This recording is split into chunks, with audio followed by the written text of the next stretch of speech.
po si Ricardo Santos, 61 years old. Dati na po akong farmers, matagal na po ako nagsasaka. So kaya halos lahat po ng mga pinopromo na mga gamot, kasi mahilig po ako magsasama sa mga ganon, kaya tinesting ko rin po itong inyong produkto. Pero nakita ko po na kakaiba kasi kalahati lang po yan sa 1 hektarya. So kalahati po yung pina-spray ko ng Ultra Boost, yung pong kalahati doon sa dulo. So ano ho nakita yung difference? So Na-applyan ng... mas malalaki po ito kaysa doon. Okay, parang makikita nyo, parang umalon ano po. Opo. Ibig sabihin mas matangkad to, mas berde. Matangkad itong mas maberde. Pero sabay lang po tinanim, no? Sabay lang po siya tinanim. Iisabi niyan, Galing. 436 po siya. Okay, ibig ko sabihin kung ano yung nilagay dyan, Ganon din po doon. dinagdag lang yung Ultra Boost pero mas lumaki at tumangkad at mas Opo. iba talaga epekto. Iba epekto ng Ultra Boost kaysa ron sa, kasi kung ano yung ipinataba dito, ganon din yung pinataba doon eh. Ito nga lang yung ni-spray ng Ultra Boost. Okay, so sa ngayon no, anong napapansin nyo sa sa naging taba niya, tangkad, butil o pagli? Kasi po ang binhi natong inbred to eh, dapat hindi siya ganyan kataas. Kaya lang nang dahil nga po siguro dun sa gamot, Ultra Boost, tumangkad siya. Para nga po siyang hybrid eh. Okay, so even if tatay inbreed siya, parang hybrid Yung taas niya parang yung hybrid. taas, okay. Po ang kasabay niya, tingnan niyo po yung kasabay. Yung kasabay ayun no, ayun no. Una lang Tingnan po, nyo. Ay, mga grabe. 1 week lang po ang Dito kitang-kita. Ang itsura Opo. talaga. Dito kitang-kita.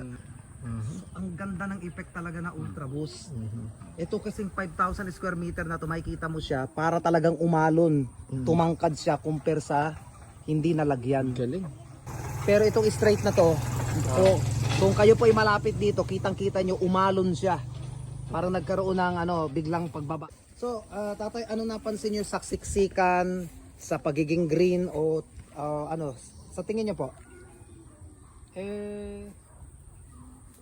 Bali po iba po kasi yung parang iba pa yung naging puno dahil talagang kuwan lang po yan eh. 40 kilos lang po ata yung binhi niya. Okay. So maliliit po ang tanim niya. Oo. Pero malaki po ang naging pagbuhay. Parang Sibol. hybrid nga. So in short, ang inbreed naging hybrid. Parang ganon. Wow. Tapos Bali, tatay, siguro sa tansya nyo po, mas malaki ang anihin nito compare doon. Sa tingin nyo lang po.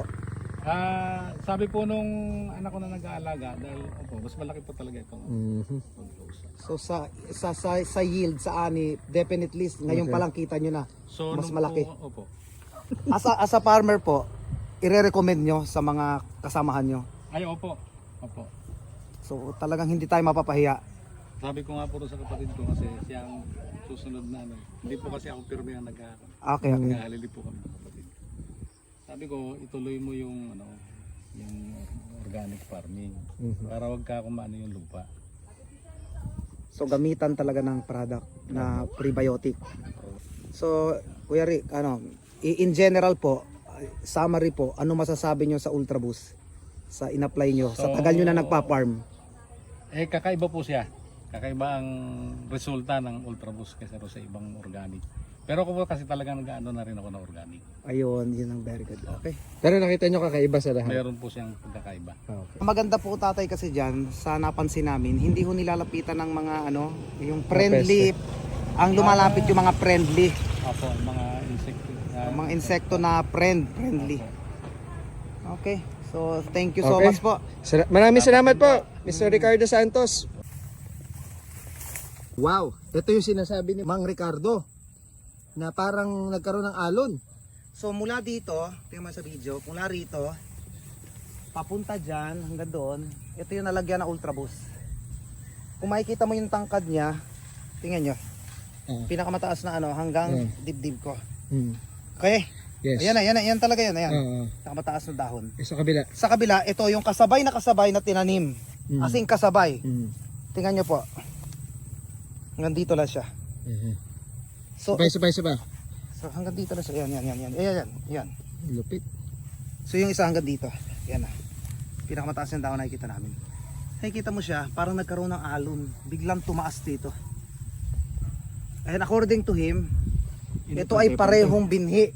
Parehong binhi to eh. Parehong inbreed to. Pero ito daw ay naging hybrid.